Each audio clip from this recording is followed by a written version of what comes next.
안녕하십니까. 생활주의를 강의하고 있는 이규희입니다. 지난 시간에 48번에 이어서 오늘은 49번 택하협계에 대해서 설명해 드리겠습니다. 자, 그럼 시작하겠습니다. 자, 택하협계는 위에는 택계가 되고 아래에는 이계가 있습니다. 택계의 자연은 못이 되고 이계의 자연은 불이 됩니다.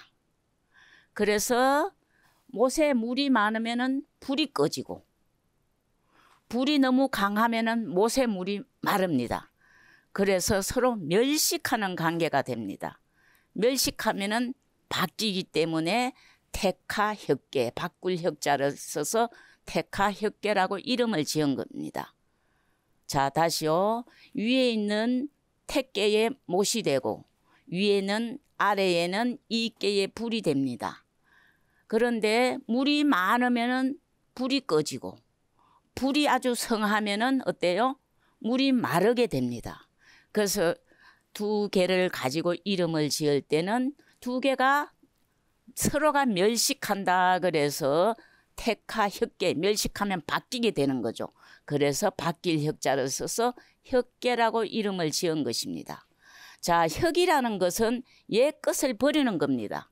개혁하다, 변혁하다, 바뀌다 그런 뜻을 가지고 있습니다. 그래서 옛 것을 버릴 것자, 옛 것을 버린다는 뜻이 있고 옛 것을 버린다는 것은 다시 말하면은 구제도라든가 쓰이지 않는 예법, 시대에 뒤떨어진 것은 바꾼다, 바꿀 개자, 바꿀 혁자, 개혁한다 그런 의미를 가지고 있습니다. 자, 택계는 소성계를 가지고 설명을 할 때는 택계를 보면은 자연은 못이 됩니다. 못에는 물이 있게 되죠. 물은 만물을 적셔줘요. 그래서 적실 윤자의 뜻이 특징이 있고 만물을 적셔주면 우리 목마를 때 물을 먹으면은 기쁘듯이 흡족하듯이 만물도 적셔주면은 기쁨이 있습니다. 그래서 특징이 택계의 특징은 기쁘다 그런 뜻이 있습니다. 자, 그리고 택계를 가족에 비유했을 때는요. 소녀에 해당됩니다. 소녀는 막내딸입니다. 자, 막내딸이 되고 소녀가 위에 있게 됩니다. 상계니까. 그 다음에 아래에 있는 이계를 보게 되면은 이계는 자연이 불이 됩니다. 불은 어디엔가 붙었을 때 빛을 냅니다. 불을 보면은 요 음에 양이 붙어가지고 요것을 빛을 내는 거죠. 그죠? 어두운 데 붙어야지 빛이 나지 밝은 데 붙으면 빛이 나지 않습니다. 태양 아래 있을 때 태양이 가장 밝은데 촛불을 켜도 빛이 나지 않습니다. 깜깜한 어두운 밤에 촛불을 딱 켰을 때 빛이 나는 것과 같습니다. 그래서 이께는 붙는다는 특징이 있고 붙으면 반드시 밝으니까 밝다 그런 특징이 있습니다. 근데 불이라는 것은 보면은요 서서히 조금씩 타는 것이 아니라 갑자기 열을 받으면 확 타올라 갑니다. 그래서 조급하다는 뜻을 가지고 있습니다. 조급하다, 그죠? 자, 그 다음에 이께를 가지고 가족으로 볼 때는 가운데 딸이 됩니다. 왜냐하면은 음이 가운데 있기 때문에 가운데 딸, 중녀라고 그러고 음이 맨 위에 있기 때문에 막내딸 또는 소녀라고 얘기를 합니다. 자, 그러면 다음 장을 보겠습니다. 혁은 길이라야 내부하리니 원령하고 이정하여 해망하니라. 계사를 이 글을 갖다가 계사라고 그럽니다. 계사는 이계의 대의 전체적인 뜻을 얘기하고 있습니다. 개혁은 옛 것을 바꾼다 그렇게 얘기를 했어요. 그죠? 개혁은 기례해야 비로소 믿을 것이니. 개혁했는데 위에서 나라님이 임금이 개혁을 했는데 백성들이 아무도 믿지 않고 따르지 않으면 의미가 없어집니다. 그래서 개혁은 기례해야 비로소 믿을 것이니 크게 형통하게 하고 정도 지킴을 이롭게 여겨야 바꾼다면 그 개혁한 것을 이롭게 여겨야 후회가 없어질 것이다. 그런 의미입니다. 자세히 보겠습니다. 자, 여기 보면은 기일이라고 있는데 어떤 책에는 기일을 갖다가 이일이라고도 표현되어 있습니다. 그러나 저는 기일로 해석을 해보았습니다. 자, 기일이라는 것은 혁을 도는, 개혁하는 도는 때를 중시함을 말하고 있어요. 그런데 기일이라는 것은 오행에서 보면은요, 오행의 목은 생장, 발생해서 자라는 것을 맡고 있습니다. 계절로 따지면 봄에 해당되겠죠. 화는 무성하게 자라는 것을 맡고 있습니다. 계절로 따지면 여름에 해당됩니다. 그러나 토는 변화와 조절을 맡고 있습니다. 토는 뭐냐 하면은 무기에 해당됩니다. 그래서 이거를 저는 기일로 보았던 겁니다. 바로 변화와 조절을 맡고 있는 것이 토의 무기에 해당되기 때문에 그렇게 본 것입니다. 자, 금은 오행 중에서 금은 막 자라던 걸 갖다가 위로 가지 않고 수렴하는 거, 더 이상 올라가지 않고 걷어들이는 걸 맡고 있습니다. 걷어들여 가지고 열매 맺은 다음에 수, 오행에서 수는 겨울에 해당되는데 수는 굳게 지키는 역할을 하고 있기 때문에 기일로 본 것입니다. 자, 원령하고 여기서는 크게 형통해야 하는 것은 궁할 때에 개혁하기 때문이 그렇습니다. 우리가 어떤 일이 잘 통하다가 딱 막혀가지고 궁할 때에는 개혁을 하기 때문에 크게 형통해야 하는 의미를 가지고 있습니다. 자, 다시 한번 보겠습니다. 혁은 기일이라야 내부하리니 원령하고 이정하야 회망하니라. 개혁은 기일에 해야 기일은 변화와 조절, 형평성을 맡고 있습니다. 비로소 믿을 것이니 변하기 딱 좋을 때 해야지 전체가 믿는다 그런 얘기입니다. 믿을 것이니 크게 형통하게 하고 온 천하 사람들이 전부 다 변화하고 개혁한 혜택을 보게 하는 것을 얘기하고 있습니다. 크게 형통하게 하고 정도를 지킴을 이롭게 여겨야 후회가 없을 것이다. 개혁해도 후회가 없는 것은 정도 지키는 것을 이롭게 여겨야 되는 겁니다. 옛 제도를 새롭게 바뀌었을 때 그 제도가 온 국민에게 이롭게 되었을 때 후회가 없어진다 그런 얘기입니다. 다음 장을 보겠습니다. 반할혁은 수하상식하며 이녀동거하되 기지불상덕이 왈혁이라. 단에 말하였다. 혁계는 물과 불이 서로 멸식하며 물이 많아지면은 불이 꺼지고 불이 성하면은 물이 마르고 서로 멸식한다는 거예요. 두 여인이 함께 살되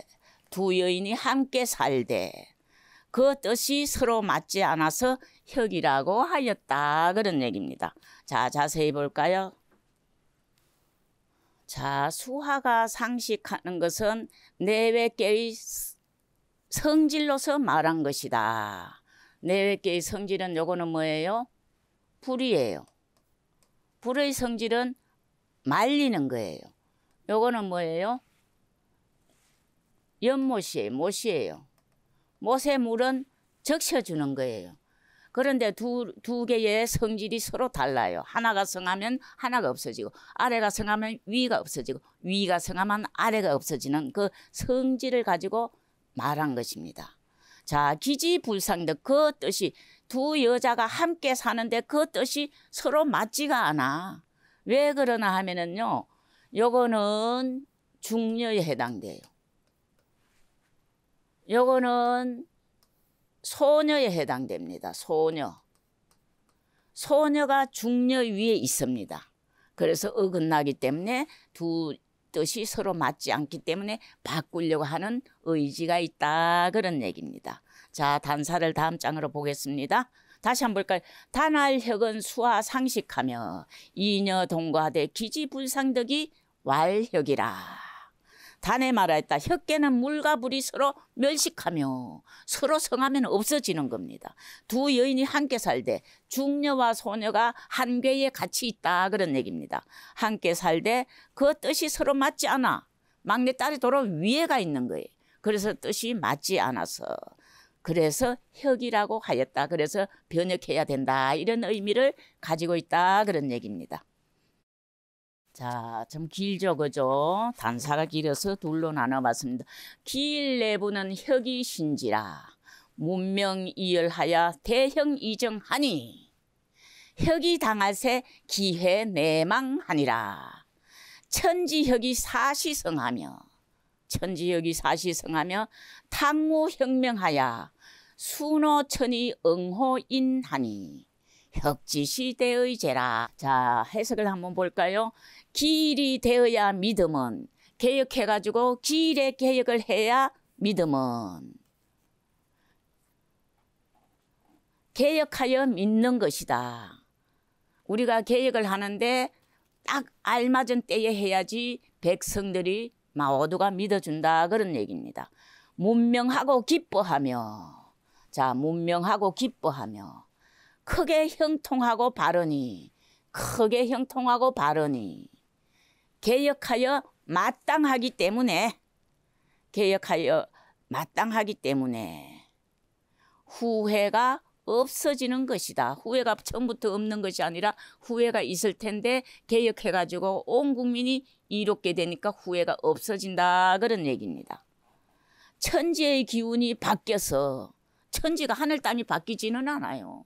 하늘은 언제나 위에 있고 땅은 아래 있지만 그 기운이 바뀌어서, 천지의 기운이 바뀌어 사계절이 이루어지며 따뜻한 기운이 있고 한참 있다가는 더운 기운으로 바뀌고 또 싸늘한 기운으로 바뀌고 추운 기운으로 막 바뀌면서 사계절이 이루어지며 탕왕과 무왕이 옛날에 상나라와 주나라를 세운 초대 임금에 해당됩니다. 탕왕과 무왕이 혁명하여 하늘의 이치에 따르고, 혁명을 마음대로 하는 것이 아니라 천리에 맞게 했다는 거예요. 하늘의 이치에 따르고 인심에 부응하였으니, 하늘의 이치에 맞게 개혁을 하니까 온 인심이 다 거기에 부응했다. 그런 얘기입니다. 인심에 부응하였으니 혁의 때가 크도다. 혁에는 때가 가장 중요하다. 그런 얘기입니다. 자, 자세히 보겠습니다. 자, 길 내부는, 길의 개혁을 해야 믿는다는 것은 사람들이 그 개혁한 뜻을 갖다가 믿음을 얘기하고 있습니다. 때에 알맞게 했기 때문에 모든 사람이 믿고 따른다. 그런 얘기입니다. 두 번째, 문명이열이라는 말을 했는데, 문명이열은 문명하고 기뻐하다. 그것은 상하계의 덕으로서 얘기를 한 겁니다. 자, 요거는 기쁨이에요. 이는 문명함이에요. 문체가 나서 밝다. 개혁하니까 뭐예요? 어둡던 것이 문체가 나고 환하게 밝게 드러난다. 그런 의미를 가지고 있습니다. 그래서 상하계의 특징 또는 덕을 가지고 말한 것이다. 순호천이 응호인, 천리에 따르고 인심에 호응한다. 그거는 뭐냐면은 혁을 하는데 마땅한 이치를 얻었음을 얘기하고 있어요. 개혁해가지고 아무도 믿지 않고 따르지 않는다면은 개혁이 오히려 온 국민이 따르지 않기 때문에 해가 되는데, 딱 알맞을 때 개혁을 했기 때문에 다 따른다는 얘기입니다. 다시 한번 볼까요? 길 내부는 혁이 신지라 문명이열하여 대형이정하니 혁이 당할새 기회 내망하니라. 천지혁이 사시성하며 탕무현명하여 순호천이 응호인하니 혁지시 대의 제라. 길이 되어서 혁명하여, 길이 되어서 해서 믿는다는 것은 개혁하여 믿게 하는 것이다. 개혁하여 온 국민이 다 따르고 믿어서 이득을 보게 하는 것이다. 문명하고 기뻐하며, 자, 개혁해가지고 문명하고 기뻐하는 것은 상하계의 덕으로서 얘기한 겁니다. 문명하고 기뻐하여 크게 형통하고 바르니, 크게 형통하고 바르다는 건 온 국민이 개혁한 뜻을 잘 따르고 준수한다는 얘기입니다. 개혁하여 마땅하기 때문에 후회가 없어진다. 개혁을 했는데 나라님이 계획을 했는데 아무도 따르지 않으면 해가 되는데 다 잘 따른다 그런 얘기입니다. 천지의 기운이 바뀌어 사계절이 이루어지며 바뀌어가지고 무엇인가 이루어지는 것에 대한 얘기예요. 혁명도 개혁해서 온 국민이 혜택을 보게 되는 것하고 같습니다. 탕왕과 무왕이 혁명하여 하늘의 이치에 따르고 인심에 부응하였으니 혁의 때가 크도다. 개혁하는 데 있어서는 가장 중요한 것이 때다 그런 얘기입니다. 자, 다음 장을 보겠습니다. 상활 택중유하 혁이니 군자 이하야 치령명시 하나니라. 상에 말하였다. 상이라는 것은 전체의 6효를 한꺼번에 통틀어서 설명한 겁니다. 상에 말하였다. 목 가운데 물이 있는 것이 혁계이니 여기는 못이 있고 여기는 물이 있어요. 목 가운데 불이 있는 것이 혁계이니 군자가 이치를 본받아서 역수를 다스려 때를 밝혔다. 때는 뭐예요?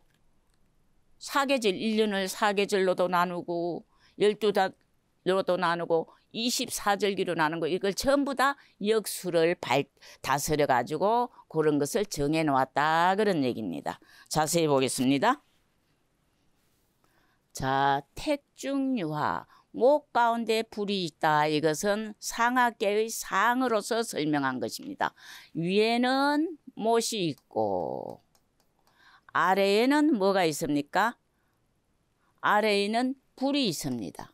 그래서 두 개의 상을 가지고 말한 것입니다. 목 가운데 불이 있다는 것은 두 개의 상을 가지고 말한 것이고 군자가 이치를 본받는다. 목 가운데 물이 있는데 군자가 이치를 본받는 것은 뭐예요? 해와 달과 별과 별자리가 옮겨가는 상을 관찰한 것을 본받는 거예요. 그런 상을 갖다가 해와 달이 옮겨가는 거, 그죠? 그거를 관찰하여서 본받는다 그런 얘기입니다. 자, 그 다음에 세 번째 치령 명시한다. 역수를 다스려서 때를 밝혔다는 것은 뭐예요? 해와 달과 별과 별자리, 지는 별자리에 해당됩니다. 해와 달과 별자리가 운행하는 도수, 몇 도로 어떻게 운행한지 그 도수를 얘기하고 있습니다.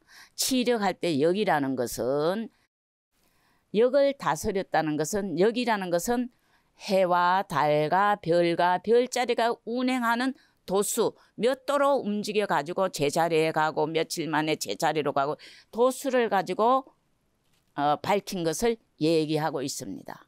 자, 이거 다시 상을 한번 볼까요? 상말 택중유하 혁이니 군자 이하야 치령명시 하나니라. 상에 말하였다. 목 가운데 불이 있는 것이 혁계이니 상을 보니까 위에는 못이요 아래는 불이야. 그래서 가운데라고 얘기를 했습니다. 목 가운데 불이 있는 것이 혁계이니 군자가 이 이치를 본받아서 목 가운데 불이 있으면 어떻게 해요? 서로 멸식을 하잖아요. 서로 멸식을 하는 것은 자연으로 보면은요, 해와 달이 서로 해가 뜨면은 달이 안 보이고 달이 뜨면은 해가 안 보이고 이렇게 멸식하는 거를 본 거예요. 그래서 해와 달과 별과 별자리가 옮겨가는 상을 거기서 본 거예요. 그거에 따라서 변화하는 걸 본 거예요. 군자가 이치를 본받아서 변화하는 이치를 본받아서 역수를 다스려. 역이라는 것은 뭐라고 얘기했어요? 역수를 다스린다는 것은 역은 해와 달과 별과 별자리가 운행하는 도수를 얘기했어요. 그죠? 그래서 그것을 이치를 본받아 역수를 다스려 때를 밝혔다. 때를 밝혔다는 것은 그냥 이렇게 보면 1년 이렇게 얘기를 할 수 있는데 1년 그러면 어떤 일을 언제 해야 되는지 언제 씨를 뿌리고 언제 거두고 언제 김매고 해야 되는지 모르는 거예요. 그래서 그거를 갖다가 알맞게 백성들이 농사 짓고 쓰기에 알맞게 다 때를 잘라서 만들었다 그런 얘기예요. 크게 잘란 것이 사계절이 되고 더 크게 잘란 것이 뭐예요? 우리 12달, 1년 12달 할 때 12달이 되고 그 다음에 좀 더 세분해서 자른 것이 24절기가 됩니다. 그래서 그런 거를 잘 다스려 가지고 온 백성들이 혜택을 받게 하였다 그런 얘기입니다. 자, 오늘은 혓계의 개념에 대해서 설명했습니다. 자, 혓계라는 것은 바꾸고 변혁하는 겁니다. 살아가는데 구제도라든가 쓰지 않는 것 그런 것은 새롭게 바뀌어 가지고 온 국민이 형통하게 대형이죠. 크게 형통하도록 만들어 가지고 국민들에게 모두가 이롭게 되게 바꾼다 그런 의미를 가지고 있습니다. 오늘은 여기서 마치고 다음 시간에는 우리 혓계 바꾸었을 때 처음부터 어떻게 해야 되는지 어느 시점에서 바꿔야지 온 국민이 믿고 따르는지 자세하게 설명을 해드리겠습니다. 끝까지 시청해 주셔서 감사합니다.